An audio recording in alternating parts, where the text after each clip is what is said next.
Yeah, she's on her email that it was supposed to come square 7 over 4, and that was the issue. I didn't even get a right click change though, even though I feel like I don't know how to use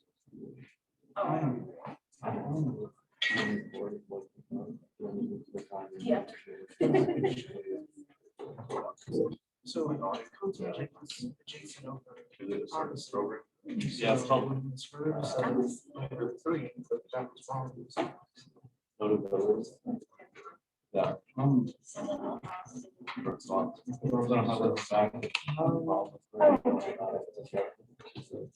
The last one. This one?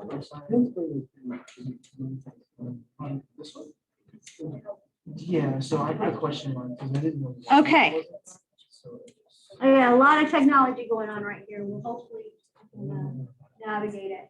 So we are going to, the quiz has 7 questions on it, I think, something like that. A couple of, they're multi-part. I think that the quiz should take about 30 minutes for you to be able to answer. So I'm going to end at 12:30. I'll end at 12, close to 12:30, as close to 12:30 as I can get it, maybe a little bit more, maybe a little bit more, depending on how fast we get through this lesson that we have right here. And that way you'll have the last 30 minutes to be able to take the quiz, okay? So there's that. Okay, so what we're gonna start talking about this week has to do with graphing our trig functions. Okay, so last week was just kind of getting to know our trig functions, being able to understand and memorize, let's hope, the function values themselves. And we kind of were dealing with the function values as they pertain to the unit circle with one of our methods for being able to talk about the function values, right? So when we talk about our, we're going to focus today on only graphing sine and cosine. Okay, so those are the only two that we're going to talk about today, graphing sine and cosine. And what I have here is our unit circle. You can see the circle of radius 1, right? And I want to show you what happens when we try to, it's called unrolling the function values off the unit circle. If I were to unroll those function values and graph the values of the function for sine, let's say, then the picture of that unrolling looks like this. So watch as well, hold on. It doesn't look like very much. It's not exciting, is it? All you're doing is watching that thing going around in a circle. Let's try it again. That makes more sense.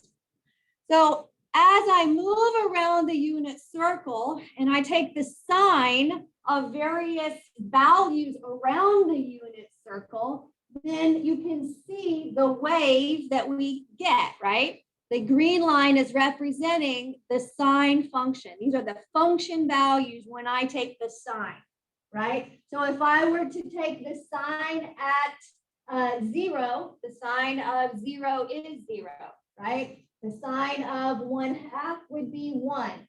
The sine of pi would be 0. The sine of 3 pi over 2 is 1. The sine of 2 pi is 0, right? When I take the sine of these values as I travel around the unit circle, I get answers, right? That was what we were memorizing off the unit circle. And so what we're graphing here then is on the x-axis would be the angle that we're talking about. And on the y-axis would be the function value that we're talking about, okay? And you can see the wave that we've got going along here. Now, if you're thinking about our function in terms of the unit circle, if you're thinking about sine, you can see here and try to hopefully make those connections. If I wanted to talk about the domain of the sine function, right, all the possible x values for sine, what would that be? What would the domain of sine be?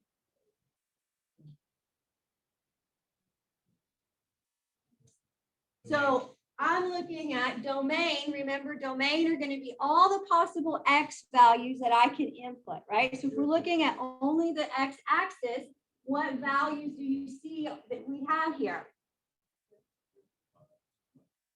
Okay, we have 0, pi over 2 pi. But because this is a smooth and continuous line, we would say all the numbers in between 0, pi over 2 pi, and so forth, right? So in other words, if I'm looking at going all the way in this direction, what would the domain of my function be? Okay, and then would you probably say that I could go in the opposite direction as well? Don't we know that we can rotate negatively around the unit circle? So the domain then of sine is all real numbers. That's right. Now, what are the possible y values, right? What are the y values? Only bouncing back and forth between negative and positive 1, right? So the domain of sine is all real numbers. The range of sine would be values between negative and positive 1 inclusive, right? Yeah, I can include negative and positive 1. Okay. All right. So if you don't have paper out, it might be a good idea to get some paper out.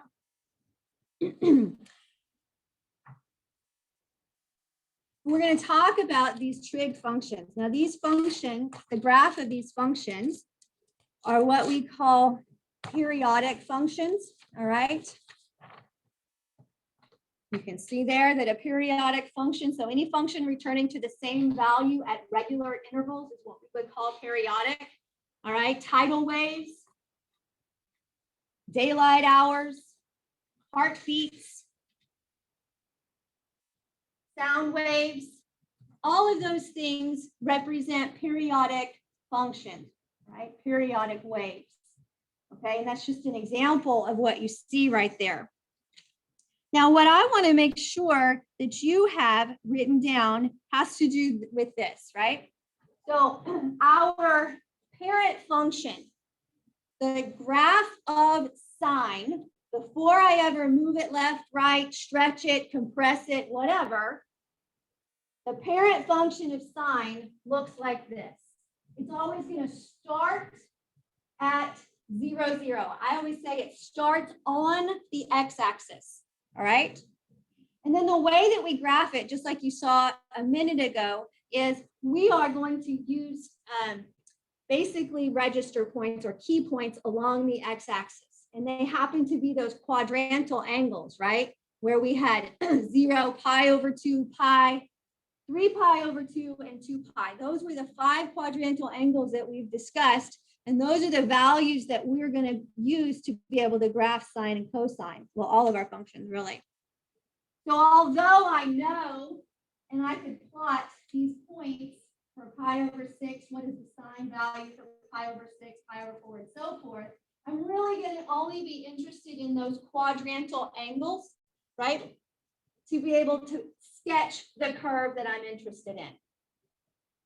So what we have here then is we have the 5 angles, 0, pi over 2, pi, 3 pi over 2, and 2 pi. So I want to make sure that you've got those values written on your x-axis as you sketch that what this sine function looks like. And then the characteristics of sine are that the domain would be from negative to positive infinity. Remember that when I have a parentheses on either end of my interval, that's not inclusive, right? I never get to the end of infinity, so we have parentheses, as opposed to the range, which are the y values.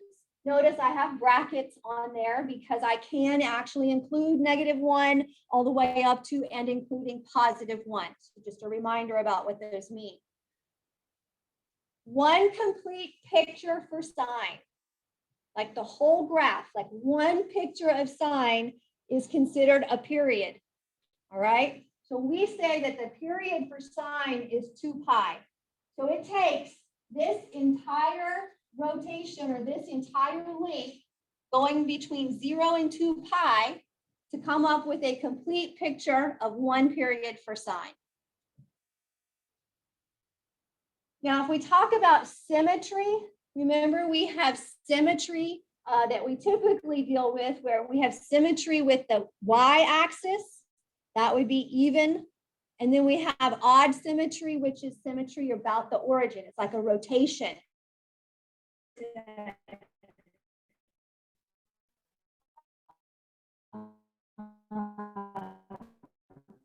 Rotate this around the third quadrant. Okay, now you saw how we unrolled the sine function, right? Where we are taking the values of the function. And if you think about how do you graph something, remember if you did a table of values, you would substitute in a value for x, figure out how that value works within your function, and then you would have a corresponding y value, right? Input and output. We would take those points, the x and the y values from our function, and that's how we graph. Okay, so without unrolling it for you, here you have the cosine function. All right, so you want to make sure that you sketch this one on your paper as well. I always look at cosine as its initial starting point is going to be up here. It's a little chopped off, but this would be 1. All right, it's going to start at positive 1. So it has, for lack of a better term, it has a maximum point at 1. Crosses the x-axis at pi over 2. It has a minimum value at pi. Crosses the x-axis at 3 pi over 2 and ends at its maximum point. Okay?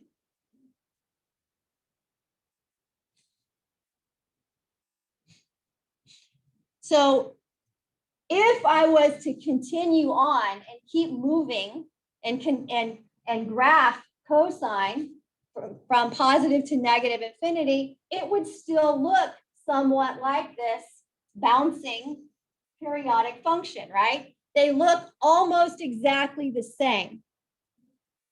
The domain is again negative to positive infinity for cosine. If you look at the x-axis here, then you don't seem to have any problems with any of these values. Once again, the output values for cosine, the y values or the range for cosine are bouncing back and forth between positive and negative 1. One complete picture for cosine is this period. So the period for cosine is 2 pi. This time, the symmetry for cosine is with the y-axis. So in other words, if I folded this picture in half, it would be symmetric across the y-axis, right? So then, how is it the last one symmetric with the origin? Let me show you what those look like.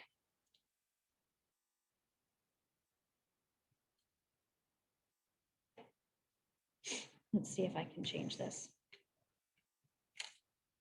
We'll do negative 2 pi.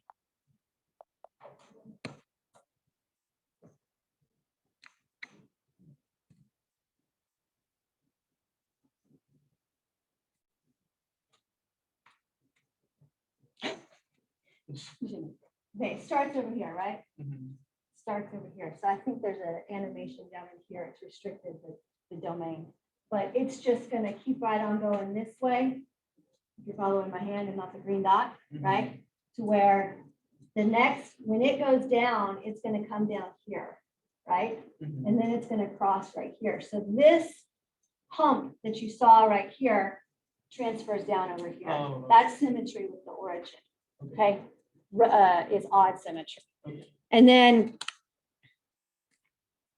cosine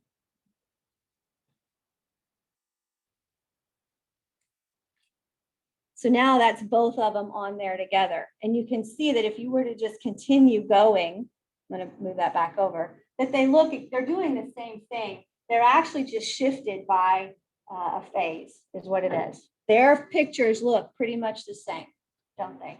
Okay, so what you want to make sure that you're remembering as soon as we get back here to a regular number is cosine starts at 1, sine starts at 0. The cosine starts on the y-axis at 1, 0. Sine starts at 0, 0. All right, so one starts high, one starts at the origin. All right, and then they go from there. But we're going to practice all of that anyway. So this is what it looks like when it's going on forever. Now, when we talk about graphing these, we're going to break it down into its individual components. The first one we're going to look at has to do with the amplitude. All right, now when I talk about amplitude, I am actually talking about amplitude is going to be represented by whatever value, whatever number comes right in front of sine or the function, cosine, tangent, whatever it is, whatever that number is in front. Okay, it's a coefficient, isn't it? Remember when I say coefficient, that means like 3x, 10x, 12x, whatever. It's a coefficient. So whatever the coefficient is on my function indicates the amplitude. Now amplitude, so what you're seeing here is if you look at the red line represents sine x, my parent function. Now notice when I change the function to be y is equal to 2 sine x, amplitude had to do with my max and my min values now, right? So no longer is my sine function for this green graph here, no longer is sine have a max of positive and negative 1. We stretched it, didn't we? We stretched it to now have a maximum of 2 and a minimum of negative 2. So the amplitude has to do with, and this is very important, amplitude has to do with the distance is always positive, the distance above or below the x-axis.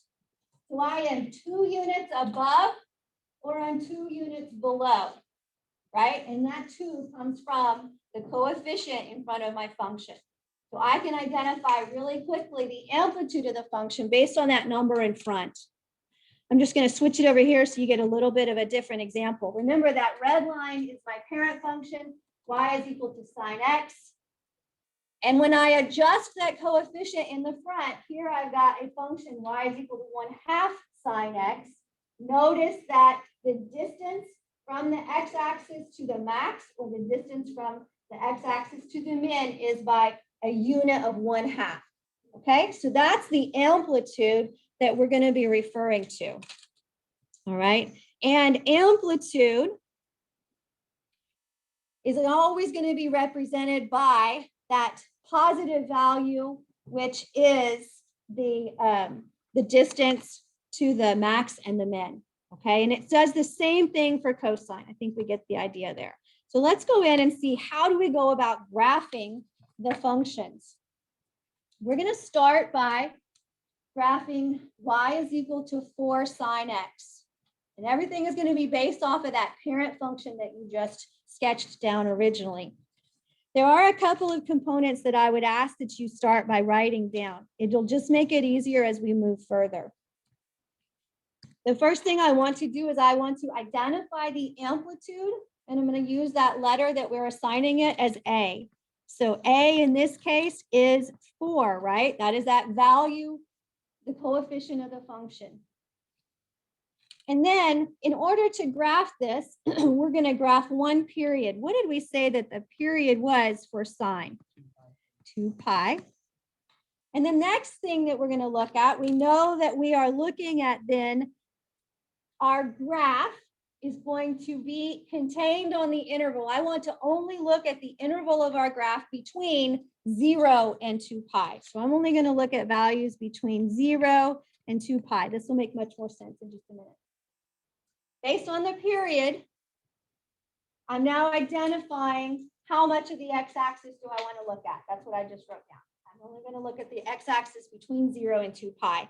So now we want to, and we're going to do this right here, we want to identify what were those angle measurements off of the x-axis that are falling now between 0 and 2 pi. Well, we're going to come in here and we're going to say, I know I'm going to graph a value at 0. I'm going to graph another value at 2 pi. And we're gonna label, we're gonna identify 5 points. We have the 2 endpoints. Halfway in between those 2 endpoints has to be pi, right? Pi falls halfway between 0 and 2. Now let's look to the left. We know the quadrantals, but this is how we're setting it up. Let's look to the left. I'm going to label on my x-axis some point that is halfway in between 0 and pi, which is pi over 2. And then what is, now we're going to look over here because I'm going to identify one more point that falls halfway in between pi and 2 pi. And what would that be? Okay. That seems really simple, but you're going to practice this and then you're going to see the reasoning behind it in a minute. Okay, so we're going to come down here.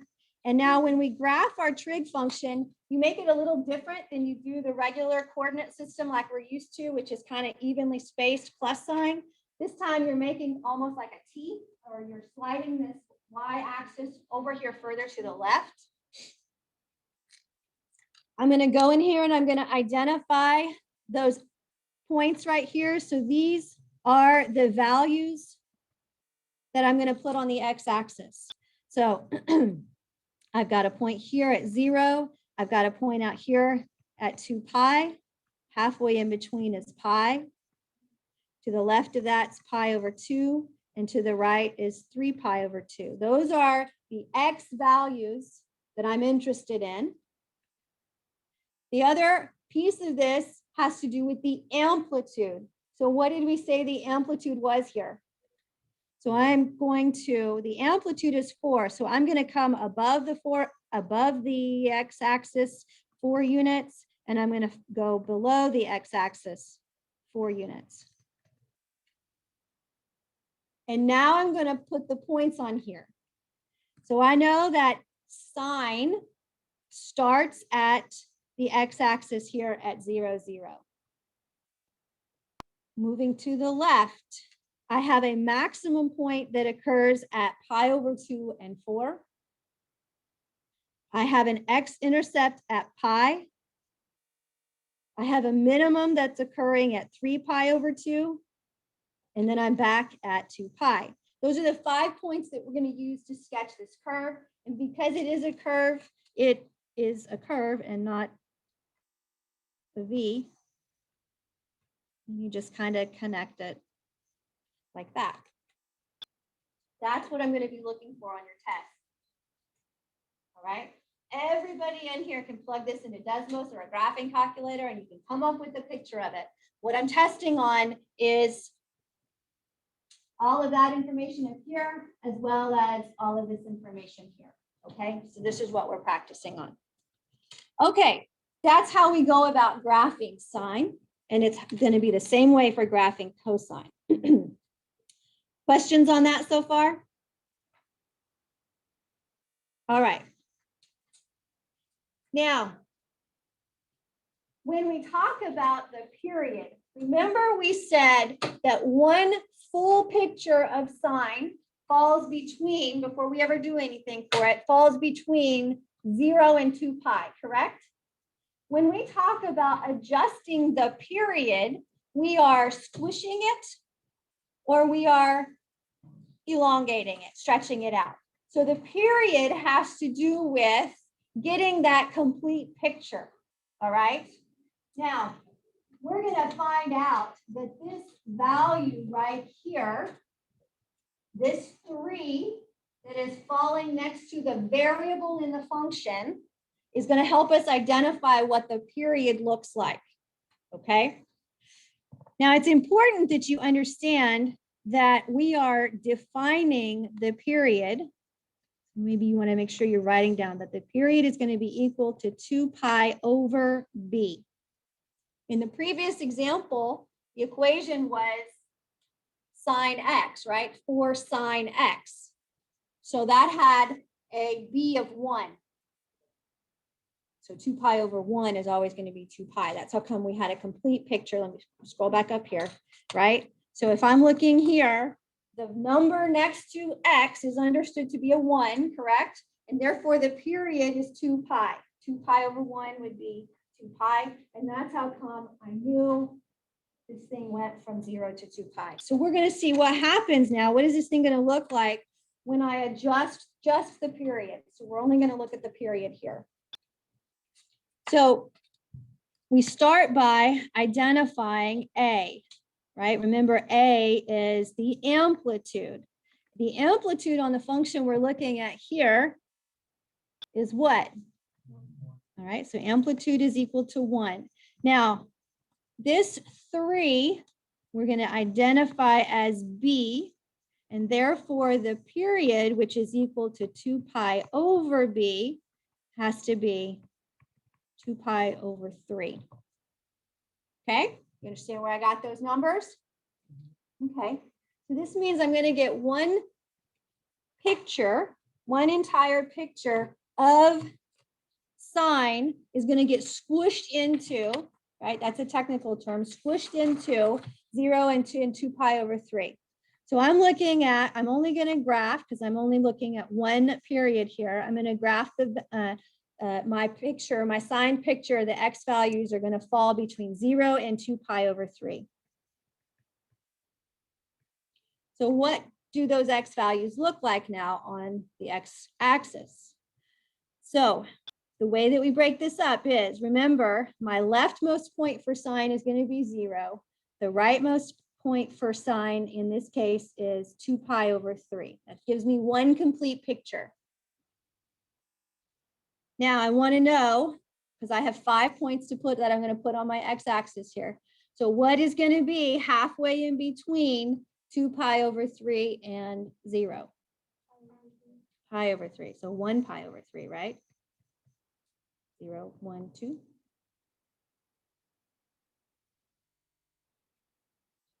This is where you're going to love your fractions, remember?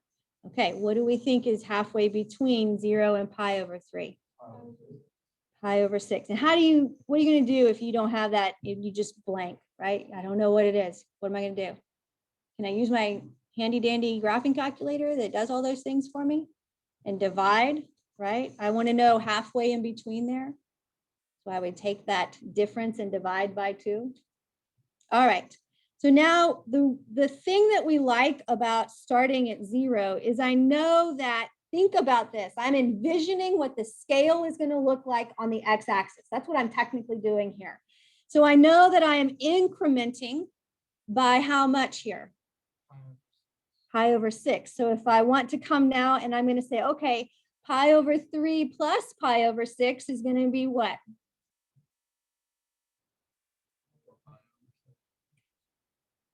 Pi over 2?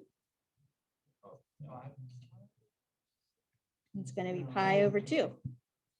Now, how am I going to find that? If I can't do that in my head, I'm going to take 1/6 plus 1/3 in my calculator, right? 1/6 plus 1/3 would give me 3/6, which is 1/2, right? Yes? This is why it's important to identify how much you're incrementing. Okay? Can everybody find that fraction on your calculators? Get your calculators out and make sure that you can add these two numbers together to get 1/2.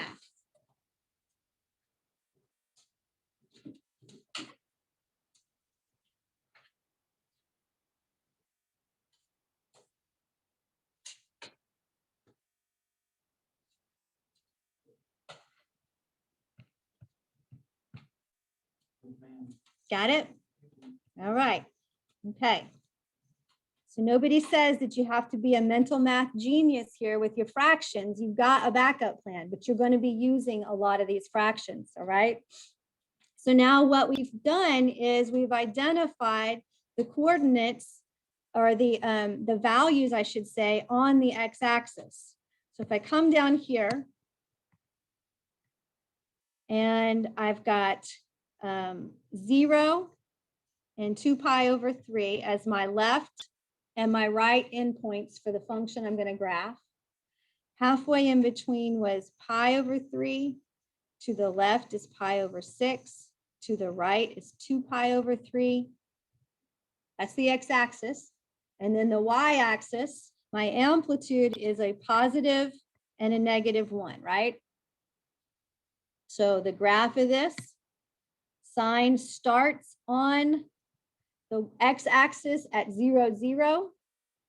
Moving to the right, we have a max at pi/6, an x-intercept at pi/3, a min at that should be pi/2, a min at pi/2, and an x-intercept at 2 pi/3. And then we connect it with that pretty smooth curve. Okay, so now we got one complete picture for pi compressed into a smaller value, right? The picture looks the same. It's still a sine curve, but what we're looking at now is the period. That's what we're talking about. Okay, let's look at another one. You got those values down. I can move my screen up. Okay, let's look at the cosine of 1/2. We haven't sketched cosine before, but it doesn't matter because this process is going to be the same. The first thing we need to identify is our amplitude. What is the amplitude here? A is equal to 1. Now, what's B? 1/2. Okay, so B is 1/2. The period of cosine is still 2 pi over B, or 2 pi over 1/2. If I divide by 1/2, I multiply by the reciprocal, so that ends up being a period of 4 pi. So my leftmost endpoint is going to be 0. The rightmost endpoint is going to be 4 pi, correct? Where did I, do you want me to go back? 2 pi divided by 1/2 is actually 4 pi. Okay, so this is kind of easy, but we're going to go through the steps anyway. When we break up our x-axis, we have a leftmost point at 0, a rightmost point at 4 pi. Halfway in between is 2 pi. To the left is pi. I'm incrementing by pi, and so to the right would be 3 pi. So those are the values that I'm going to put on the x-axis.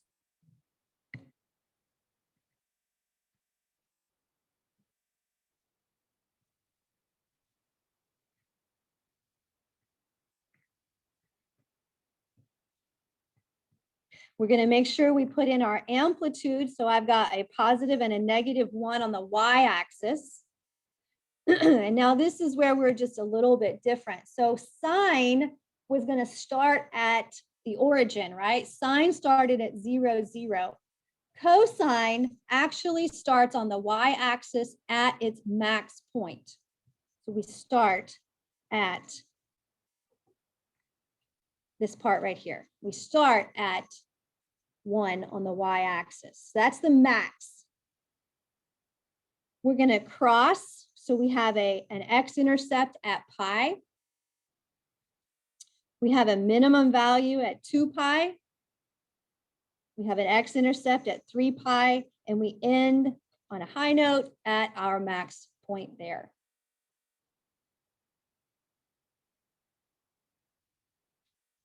And I'm just going to sketch this like that. Okay, so that's the difference. Now the process wasn't any different, was it? Still the same as what we were doing before. You just have different starting points for cosine versus sine. But to get all of this put down, it's pretty much the same. Let's practice one more together, and then I'm going to let you practice one.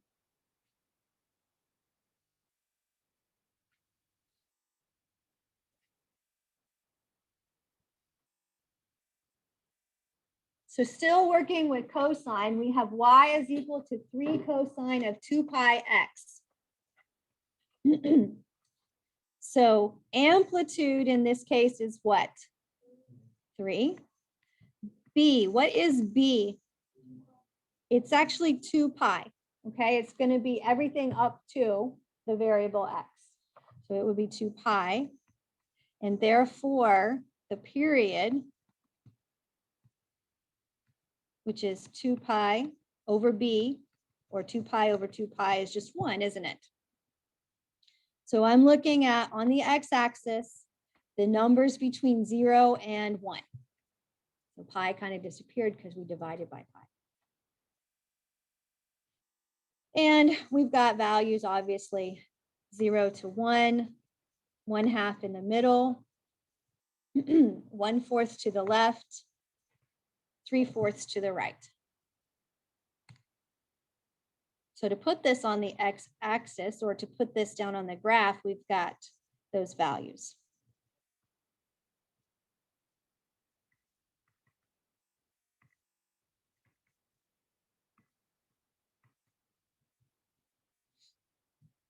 And then on the y-axis, I need to make sure that I put a +3 as well as a -3.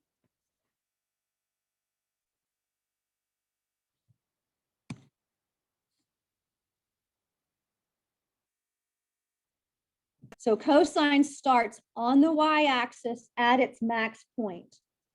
So it's going to start here at 3 on the y-axis. And then it's going to have its first x-intercept at 1/4. It has a minimum value at 1/2. X-intercept at 3/4. And our max is again at 1. Or I should say 3 pi. Now, does this graph keep going? In both directions, right? It keeps going in both directions. All right. So if I'm telling you I want you to graph this for 2 periods, that means I want to see 2 complete pictures of cosine. All right. So then you would just continue on with the same values. Okay.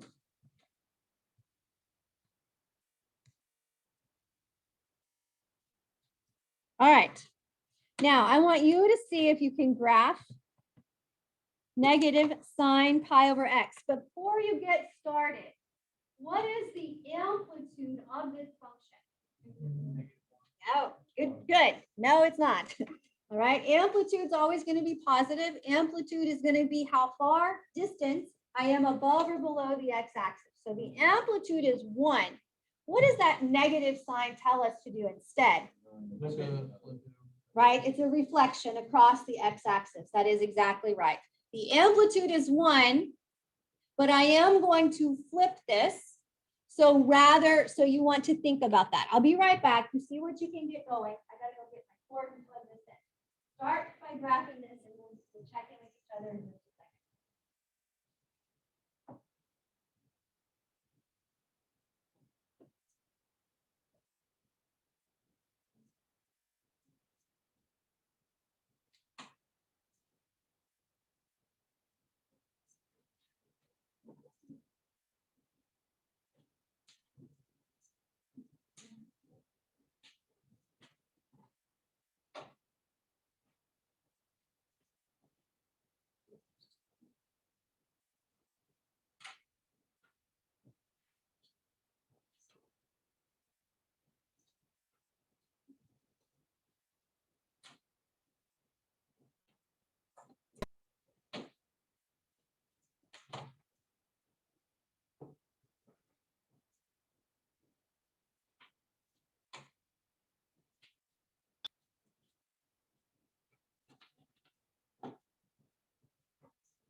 So does yours look like this part right here, where you go down and then you go around? How did I get B? Where you get the 2 pi from?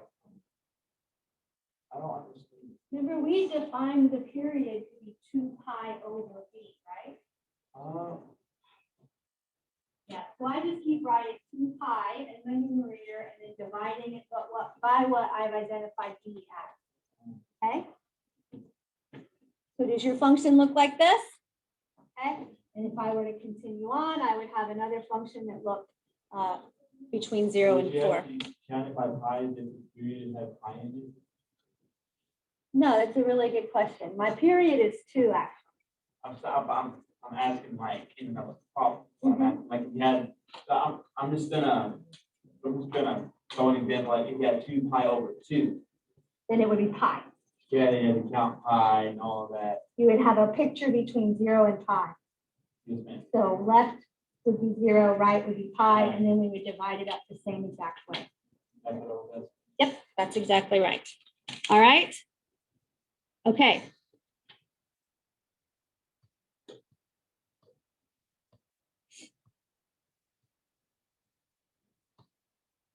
Now, translations.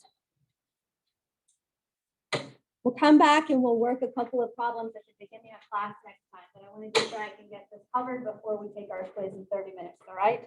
Who's doing biomedical? Somebody in here was doing biomedical, right? That's right. Okay, so there's a cool problem in this for tomorrow, and it reminds me of biomedical, okay? Okay, translation. Do you remember what it meant to graph things by translations? Just shift the problem over. It's identifying those components to know how to shift left, right, up, down, stretch, or compress, or reflect. Okay, so what you see here has to do with all of the translations that we would apply to any function. Okay, any function. We've already determined that the very first numerical value, or the coefficient of the trig function, the number that falls next to the word, gives us the amplitude. The negative in front is a reflection across the x-axis.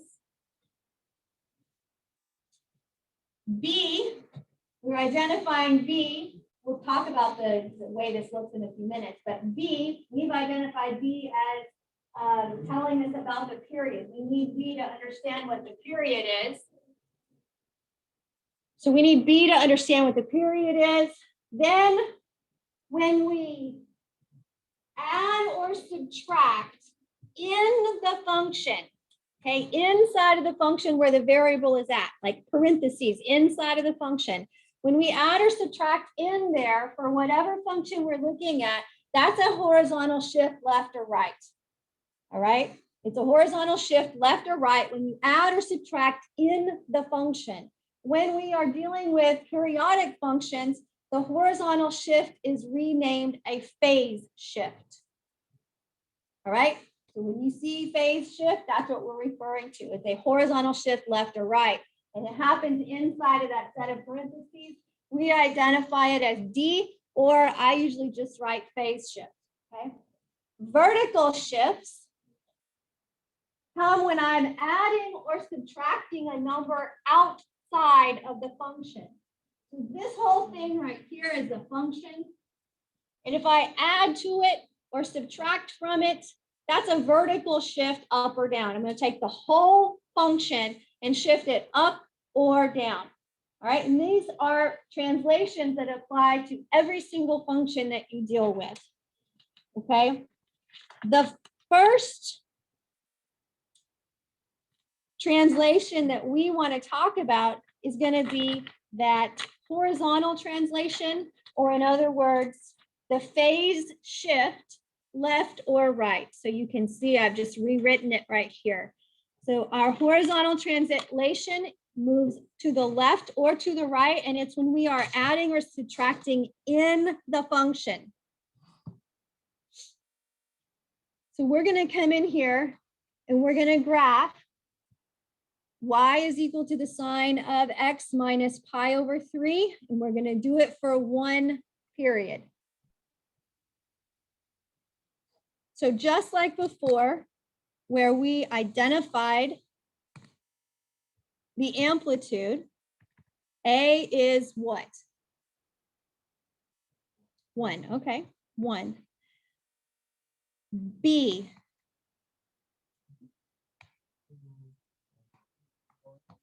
okay, so it's also a 1. And remember, we're looking for B to fall right next to, it's the coefficient of X, all right? So B is going to be 1. Our period was defined as 2 pi over B, or in other words, 2 pi. Now, before I go any further, let's identify the interval we're looking at. Since we just said that we're talking about 2 pi, then I know I'm looking at the interval that so I'm going to look at X values that fall between 0 and 2 pi. And the only other new component to this has to do with this pi over 3, okay? So our phase is equal to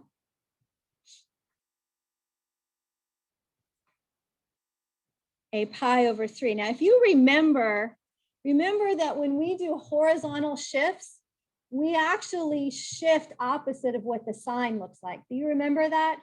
Okay, so this is actually going to shift things to the right by pi over 3, isn't it? Okay, now if I shift to the right by pi over 3, in essence, I'm adding pi over 3, correct? Okay, now let's come back in here and let's go back to those x-intercepts that we wanted, or the x values on our whatever. All right, so I've got values between 0 and 2 pi. We know halfway between is pi. To the left of that is pi over 2, and to the right of it is 3 pi over 2. Now, we're going to phase shift this, all right? We're doing a translation here. And so what I want to do is I now want to take my pi over 3 and, right, we're translating this graph to the right. So I'm going to take all of these values that would normally be the x values for my x-intercept or my x axis, and I'm going to add the phase shift to it. So I'm going to add pi over 3 to every single number in here. Can you see why you need to at least get friendly with your calculator if you don't know how to add fractions?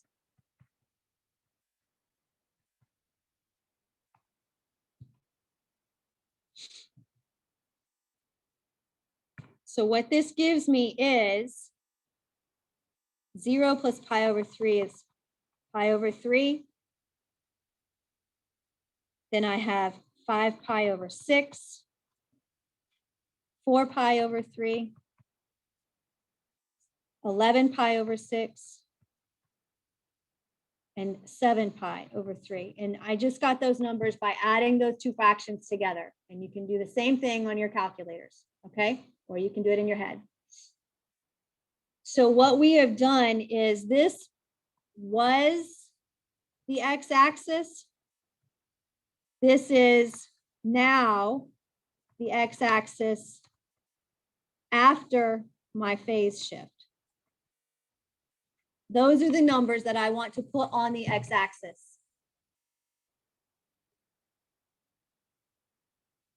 So when I come down here,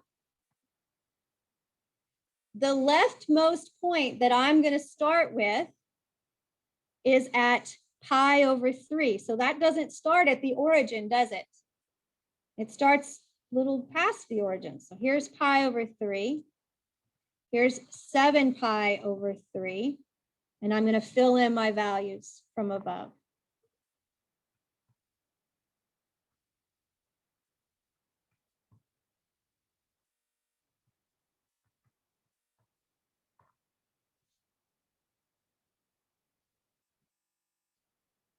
And we have an amplitude of 1, so I'm going to have a positive as well as a negative 1, and we're graphing sine.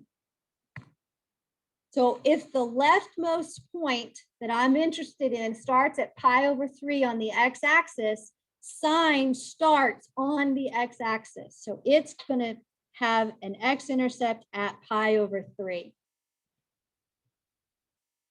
Moving to the right, I've got a max at 5 pi over 6. I've got an x-intercept at 4 pi over 3. I've got a minimum at 11 pi over 6. And I come back to the x-axis at 7 pi over 3. So it was a phase shift. The picture didn't change. The picture just got moved to the right by pi over 3. And now I can connect the dots.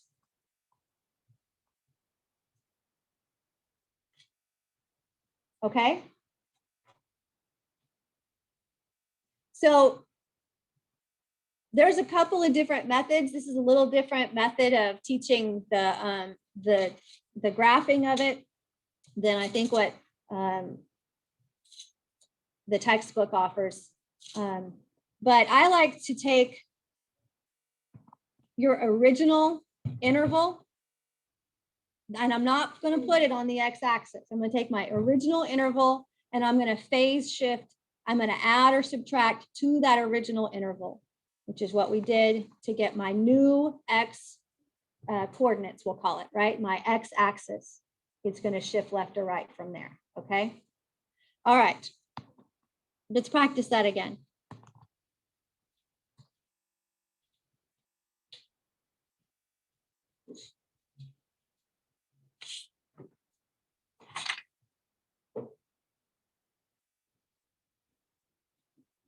So I want to graph 3 cosine of x plus pi over 4. All of these so far, I'm only doing for one period.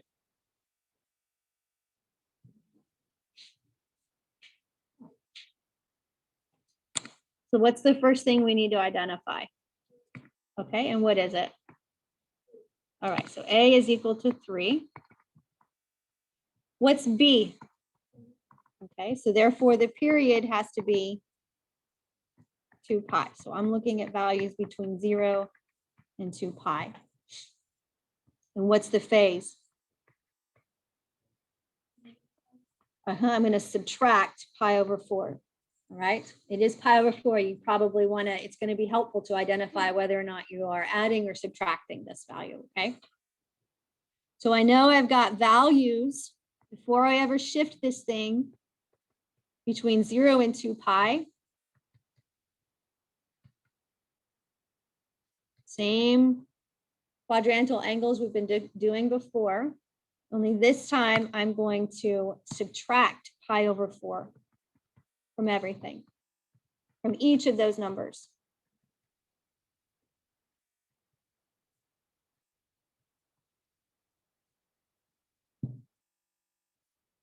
Make sure you can do that on your calculator or in your head, whatever.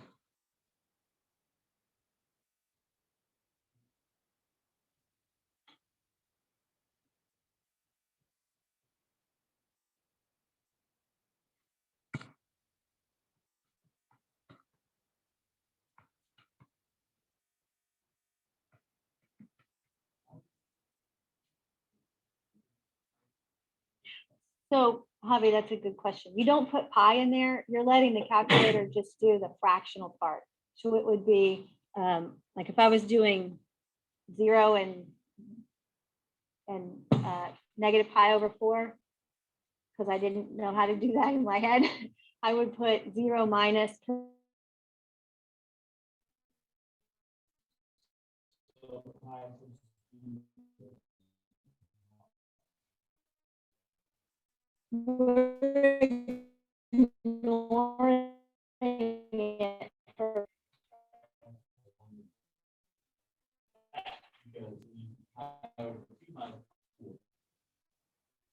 Right. I only want to know what the value is. Like I later do.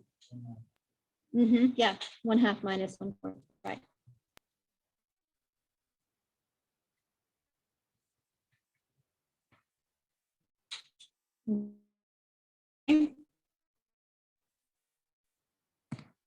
So you have x that is negative pi over and positive 7 pi over, correct?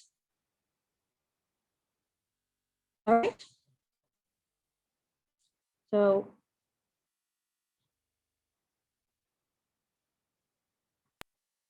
well, that doesn't look even, but we're going to go with it. Negative pi over 4. And then we come in and we put them on the x-axis.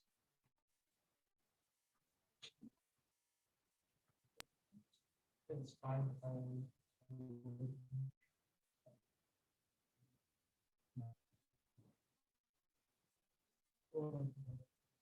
Three pi over 4. Oh, it should be 3 pi over 2, shouldn't it, Jimmy? 3 pi over 2. Remember, that was our quadrantals. I got ahead of myself. Right? Mm-hmm. It forced on the brain. Is at 3. And our min is at 3.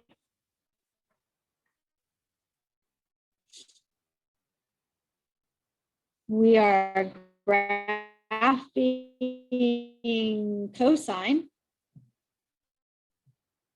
Cosine is going to start at its maximum point over here at 4. And then where it's going to cross x-axis at pi over, and at 3 pi over 4.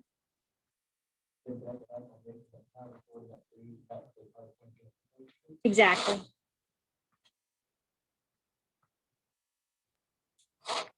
So that's our picture.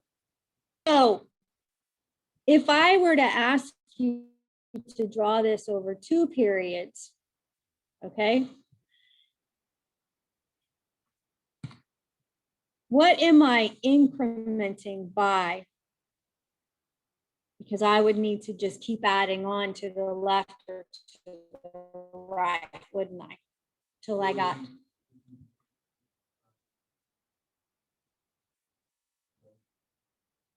No, and I'm glad that you said that. So you see how I have my original values right here, correct?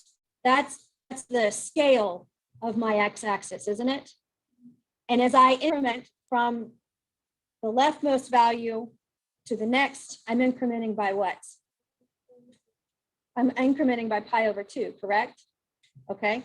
And so those values did not change as I moved from one x to the next, did I? I simply shifted the values left or right, but that didn't change the scale of them, right? I didn't compress them or expand them, right? I am still only increment by pi over 2. It's just not as obvious when we have all of these fractions on here, right? And so if you can come back to your original, which would be this line right here, and recognize what the scale of x-axis is, then you can just keep adding on till you get the picture that you need. You can go in the opposite direction as well.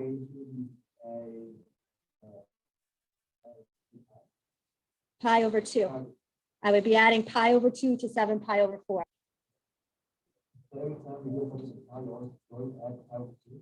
No, in this case is I have a period between 0 and 2 pi, right? And so therefore, if I were to break up this period between 0 and 2 pi, we know that the 5 values that fall within that are the ones labeled at the top, right? 0 pi over 2. And so to go from my leftmost point to the very next one, if you're thinking of a scale on the x-axis, is incrementing by pi over 2. So the increment varies across. Yes, depending on the period. So let's look at this one then.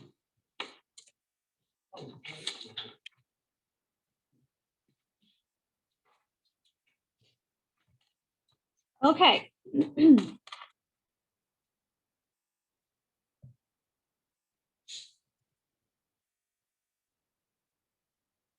So write down y is equal to negative 2 -2 times the cosine of 3x plus pi. And we're going to try to do this for 2 periods. Now, the first thing you need to do, you'll notice that in this particular problem, we have a lot going on in this function. And I'm going to rewrite this by factoring out b. All right, I'm going to factor b out. So that makes this look like -2 times the cosine of, what does it mean when I factor that number out? I'm dividing both terms in there by that value, right? So if I factor 3 out, dividing each of the 2 terms inside by 3 gives me x plus pi over 3. Now, the reason that I did that is I wanted to rewrite this in a form for me to be able to identify each of those components, okay? Because now I have a phase shift of pi over 3 that I can easily identify, and I can identify how the 3 affects my period. Okay, so the first thing we want to do is put it in this factored form, let's call it right here. So amplitude, what is A? +2, but I'm going to flip it. I usually put that in case I forget. It's a mental note to me that I'm flipping it across, reflecting it. B would be, B is 3, so the period, which is 2 pi over b, that gives me 2 pi over 3.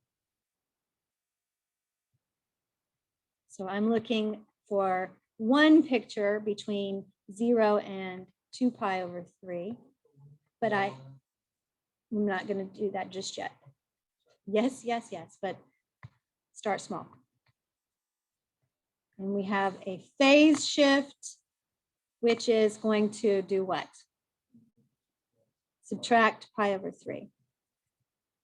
So if I were to write the values on this interval between 0 and 2 pi over 3, I get 0, pi over 6, pi over 3, pi over 2, and 2 pi over 3. And we've already done those, so we kind of hopefully are seeing why that's the case. Now I'm going to phase shift this by subtracting pi over 3 from each of these values.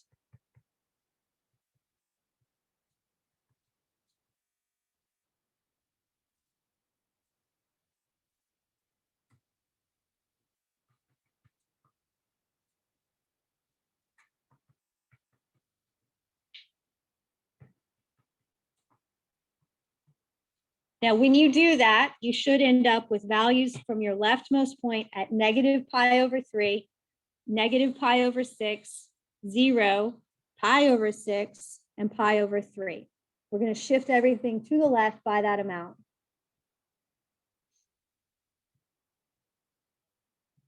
So I can come down here. I can put those values on the graph.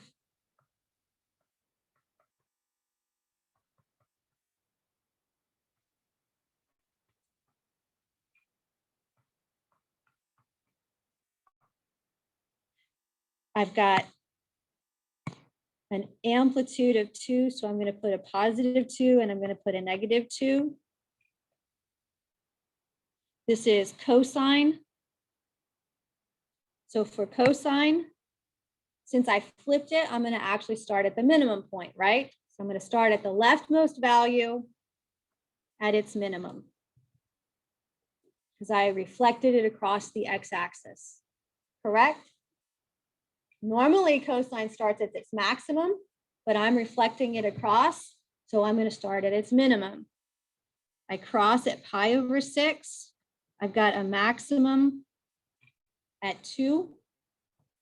I cross again at pi over 6, ending at the minimum with pi over 3. And I can kind of connect that curve. Now, what am I incrementing? So if I go back to my original values, it shows up again, but I'm just going to keep going back to my original values. I am incrementing by pi over 6 each time, correct? So I would be adding pi over 6 to each of these values on the x-axis until I get one more complete picture. You all draw that.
So in other words, the scale on the x-axis is by pi over 6, right? That's how we know what's going on here.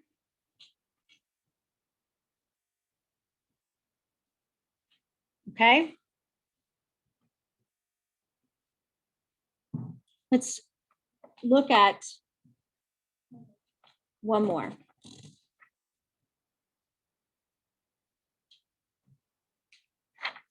We'll look at two more. One, we'll see how far I can get. What?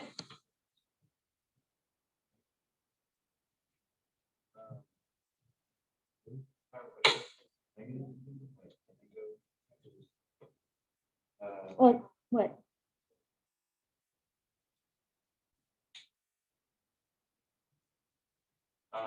Because it's split or Oh,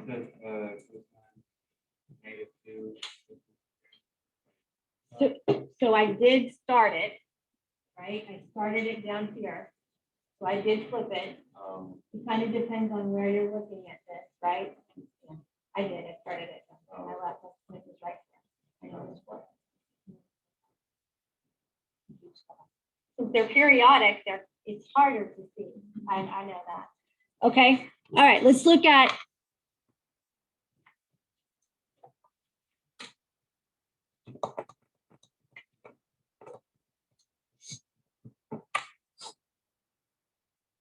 how do you feel about that? You good?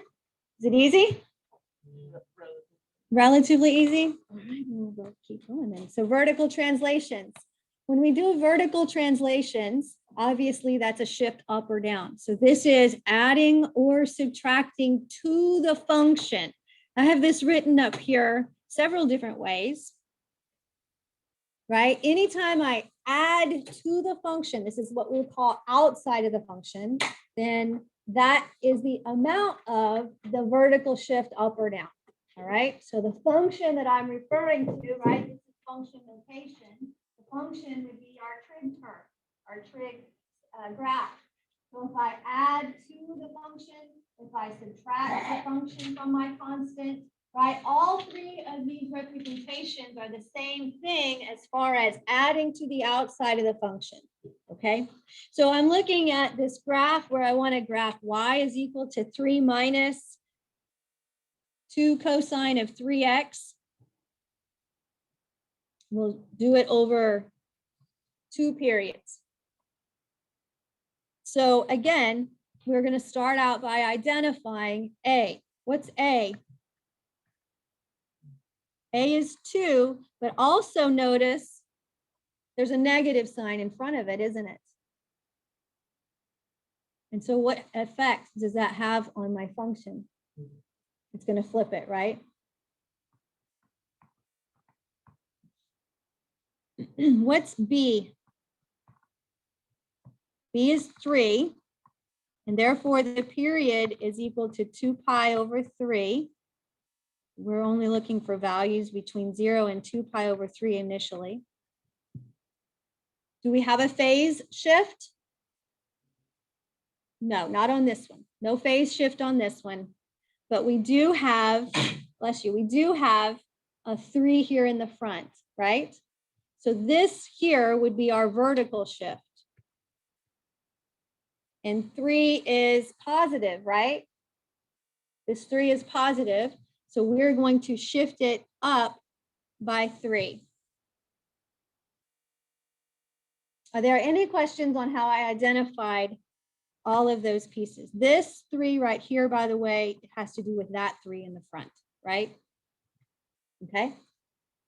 Now, let's come back and address our x-intercept or x values again. This should be pretty straightforward. We've got values between 0, 2 pi over 3. So we're looking at 0, pi over 3, pi over 2, and 2 pi over 3, right? Those are the numbers that we're dealing with. We've done it several times now. So when I come down here,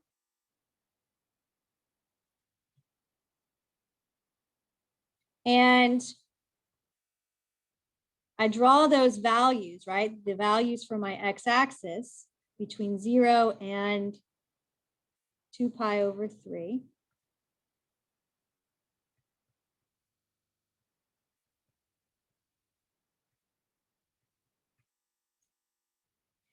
So I just put down the x-axis for now, okay? And the next thing, the very, very next step that you need to take has to do with this vertical shift.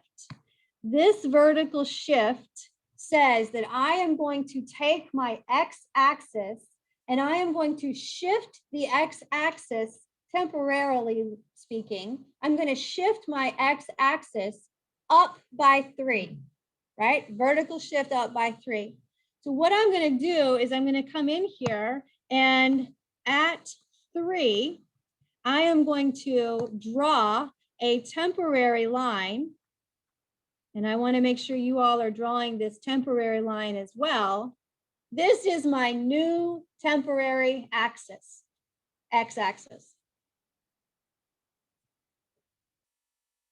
So that handles the vertical shift. Now let's go back and address our amplitude. Remember that amplitude is telling us how far above and how far below the x-axis we are. Well, we just shifted our x-axis up. So this means that we are going to rise above by 2 and below by 2. Amplitude is how far above and how far below your median point is. So that means that I'm going to count 2 units above 3 to get to 5. And 2 units below 3 to get to 1, right? That's how far above and below I get. So let's come in here and let's put some points on. What are we doing? Cosine again? Cosine starts at its max point. So at its highest point, and it's flipped though, right? So we're going to actually start at its lowest point. The lowest point is at 1. Now I'm going to cross the x-axis at pi over 6 and 3. I have a maximum point at, I have a maximum point at pi over 3, 5. I cross at pi over 2, and I end at a minimum point at 2 pi over 3. So without drawing that temporary x-axis, it's harder to identify where you're crossing, right? Where you're crossing this x-axis at, because I just shifted the x-axis up. Okay, now I could continue on to the right, or I could, to draw one more period, or I could be lazy, which I sometimes am, and the whole thing started at 0, right?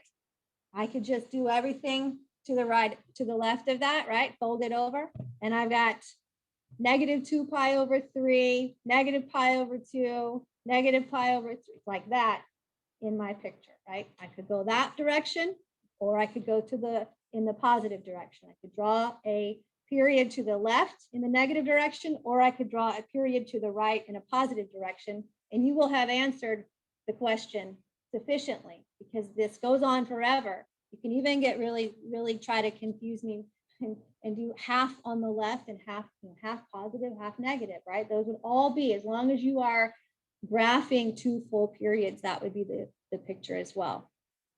Okay, so do you see how we shifted this up? Okay, we're going to stop there because we'll pick up with this when we get back into class on tomorrow. I want to tell you that, so write it down right now. Questions 53, 55, and 57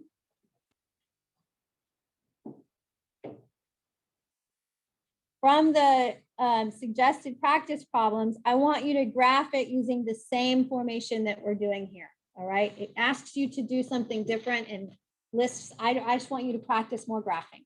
Okay. So practicing how we're graphing here. It asks you to identify all the translations, and you're welcome to do that, but ultimately I want you to practice this. All right. So look over your stuff again really fast.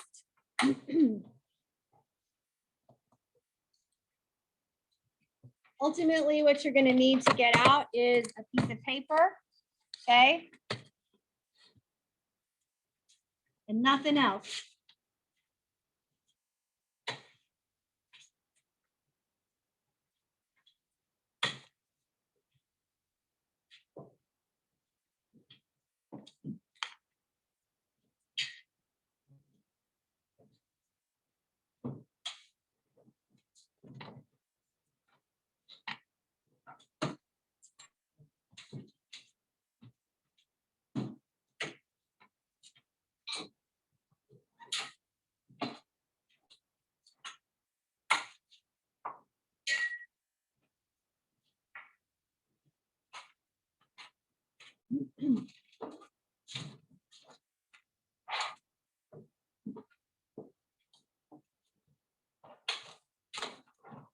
All right, you got everything out that you got the paper and the calculator, right?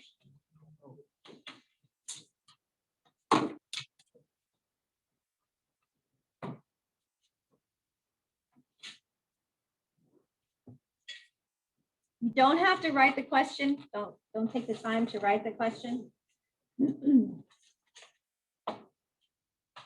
Just answer and show your work.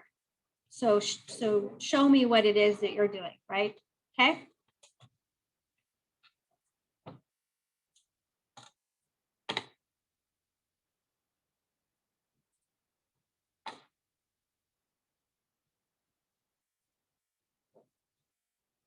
All right.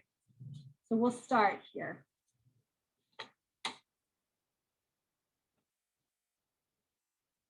So what I want you to do is I want you to draw and label the first quadrant.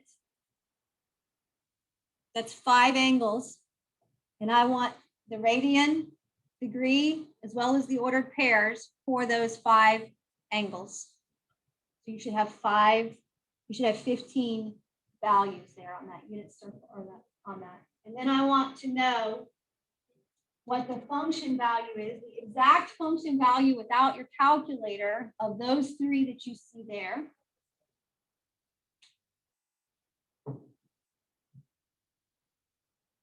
We've got coterminal angles, right triangle trigonometry, and so forth. If you have a question, we'll go over that.